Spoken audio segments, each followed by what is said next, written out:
Hello, everybody. I hope you're having a wonderful day, and I would like to share my final thoughts on this heavily modified custom Gavko knives Nurse. Now, I believe it's the Nurse. Again, this knife has been modified so much that I don't know what it used to be. I've tried looking up pictures of things that are similar, but the handle shape, the blade shape, it's super off. Now, I do understand that. Um, this is a used model, definitely heavily used, modified again. Uh, and it had a regrind done to it, which I'm so glad that it did because it was probably garbage at first with how thick the stock thickness on this is. But now it's down to a relatively slicey edge for very common knives. It's not super impressive, but it's where it honestly should have been to begin with. It's a little bit difficult to find information on these knives because I don't believe there's an actual website. There are things available on Arizona Custom Knives, but they're of all different kinds of models. Now, again, there are ones that look like it, like they look like Nurse hybrids with something else, like the Mako or the Spinner. There's even ones from Mass Drop still here available. Oh, no, never mind. They're all sold. Well, okay, there's a Flipper, a Mako, and a Tiger prototype. There's a handful of things here that are just. This one's going to be a weird one because I don't really have any information on this. The best I can do for you guys is show you guys a handful of really common knives that are loved within the hobby and give you guys the weight. Really, that's honestly all that's super important in my opinion. 3.4 ounces there. This is a full thickness, no milling, titanium frame lock knife, titanium pocket clip, and get this, a custom knife that has T8 hardware all over it. Wow, who would have ever thought that? Gavko knives, that's who would have thought of it. Thank you, I appreciate that, and so does everybody else who actually uses their knives and takes them apart. So let's get into some size comparison knives here.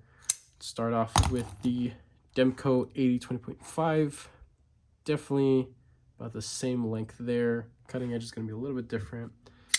We have here a Civivi Elementum, which is a little bit shorter in overall length. Let's do the Benchmade Bug Out. So a little bit longer, not by much. Osborne 940, definitely longer, and very reminiscent of blade shape there with that, how that blade shape is, how it ends there at the tip. It's almost like a spade point, right?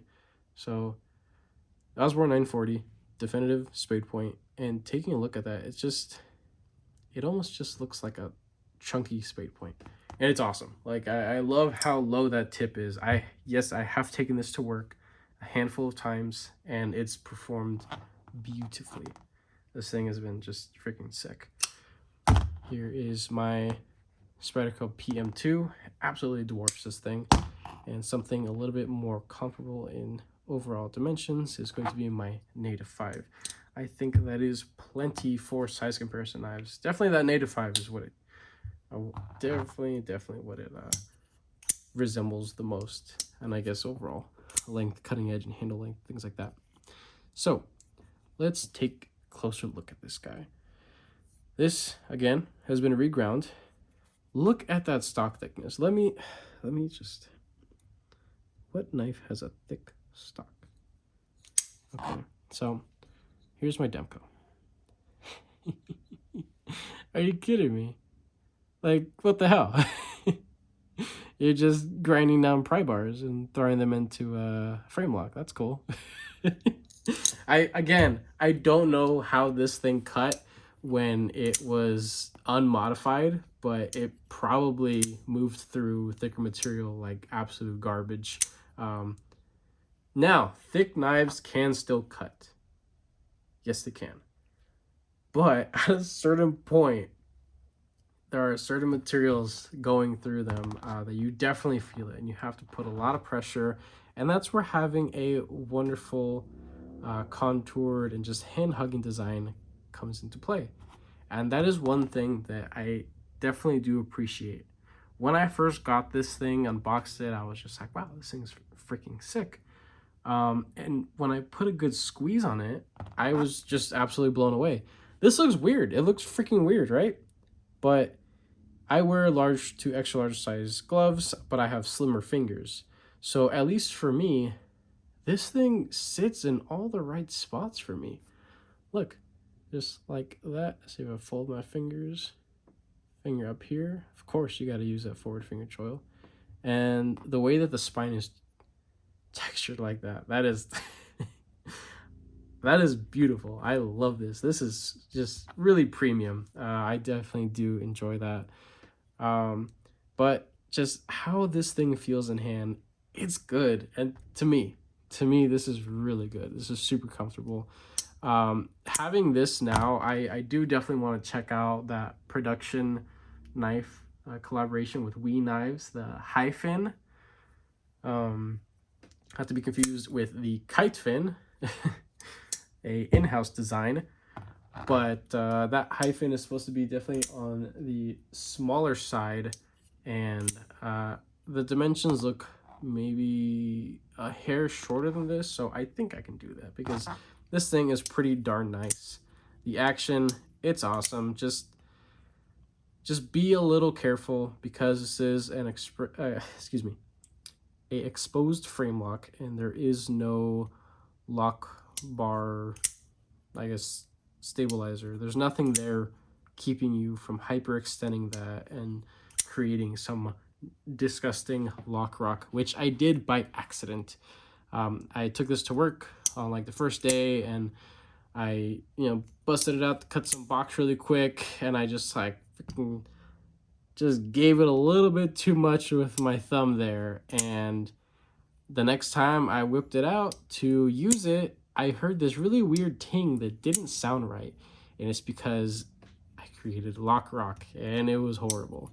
And I basically didn't want to use the knife for the rest of the day until I was able to get back to my car, and I had my little strop pry tool, not pry tool, but my little bit there.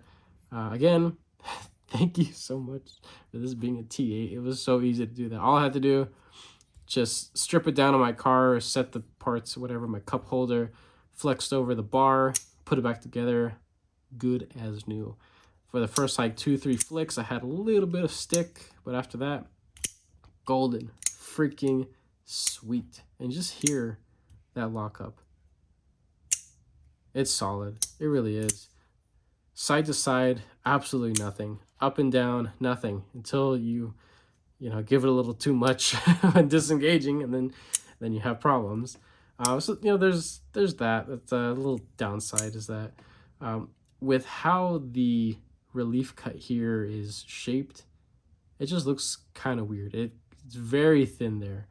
I've heard a couple people throw around the expression that a frame lock is only as strong as its relief cut, right? And yeah, I mean, for how thick of a knife and how robust majority of the elements are to this knife, that doesn't make a whole lot of sense to me. But it's easy to work around. You just need to be a little bit mentally conscious of that thing. And that's pretty much it. I don't have any other major gripes. Love the hardware, easy to take apart. It is a free spinning pivot, but it is machined so well, you could do it with one tool. It's not a big deal. Gavko Knives is known for doing crazy anodization work to his knives. And for sure, I'm 100% sure now that this used to be some crazy ass blurple unit with probably a more refined finish to it. This thing was modified to be completely sandblasted, including the little backspacer there. You can actually see that there's some purple. I didn't notice it at first. But when taking this apart, some of the hardware is actually still has a little bit of color on it, on the threads, right? You don't want to blast away those threads. Bad idea. So for me, it's going to be a little difficult because you guys know by now that I've been messing around with anodizing and like doing like little things like that. And I do definitely want to change the color on this. There is a lot of snail trail all over this thing. This thing was a definite user for sure. And I can see why. I mean, this thing is an amazing performer after the regrinding, right? I can't speak on how it was before. I'm just talking about how, you know, this specific unit is with that regrind. And if you guys have a Gavko and you like it, but you don't love it, and you want to love it, get a reground. Please. You will thank yourself later. Because this thing it's just great now. It performs how a knife should, going easily through all types of daily materials, right? The action, it's just sweet. If I didn't mention before, the D10, it is perfect. There is zero play there. And it's not a strong D10. It's just, it feels good. It really does feel good. It sounds good too also. It's not super sharp, right? It's definitely well finished, but it is left a little bit sharp from that regrinding there. But it's not a big deal. It feels almost like how the spine of a it feels like the spine of a uncoated Spyderco. So if you guys have handled a PM2, Para 3, a little native 5, like just all types, the uncoated ones, the ones that have a satin belt, full flat grind on them, that's what that edge feels like. So it's not anything crazy. It's not like, oh my gosh, you're gonna lose your finger, but it is definitely, you could almost hear a little ring just from scratching. Okay, maybe not. But maybe that's just me. But I will say that I'm happy to have this thing, and I will be doing some light modifications to it, more modifications to this thing. So I'm going to try to kind of get rid of a lot of that snail trail, bring it back to a little bit of a finer finish on this thing, and give it a subtle color, kind of like how I did on my Sebenza 31 small. I anodized it like navy blue, big surprise. And I put an acid stonewash on it. I think it looks sweet now.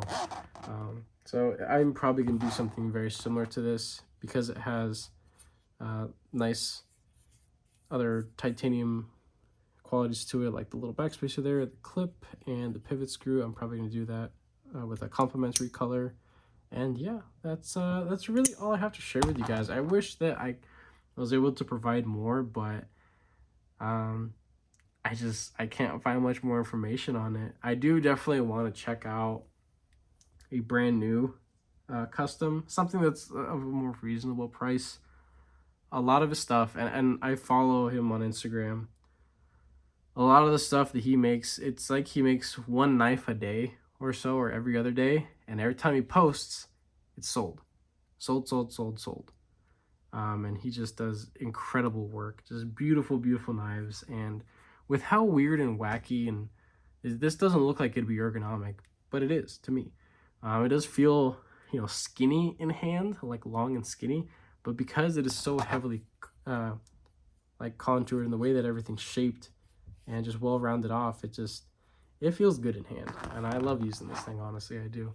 I would like to check out a new unit, a full custom, and they float around like $1,000.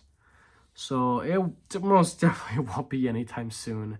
I just bought a Herman knife. I got this, the MBK Mini Old Guard. I had my first Hinderer on the way this week, and I went a little too credit card happy, honestly.